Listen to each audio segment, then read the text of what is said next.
নির্বাচন ফেব্রুয়ারিতে না হওয়ার মতো কোনো ঘটনা ঘটেনি।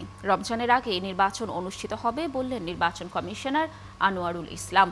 তিনি আরও বলেন, বিধি অনুযায়ী তালিকায় শাপলা না থাকায় তা দেয়া যাচ্ছে না।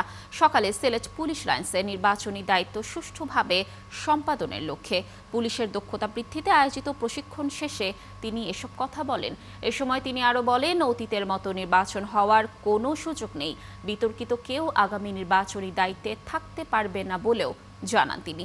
তবে নির্বাচন পদ্ধতি একটি রাজনৈতিক বিষয়, তাই এই বিষয় নিয়ে কোনো মন্তব্য করেননি নির্বাচন কমিশনার।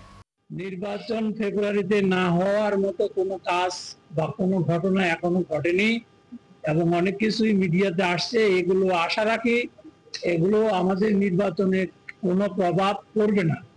আপনারা সবাই জানেন ফেব্রুয়ারি মাসে রমজান মাসের আগে নির্বাচন অনুষ্ঠিত হবে।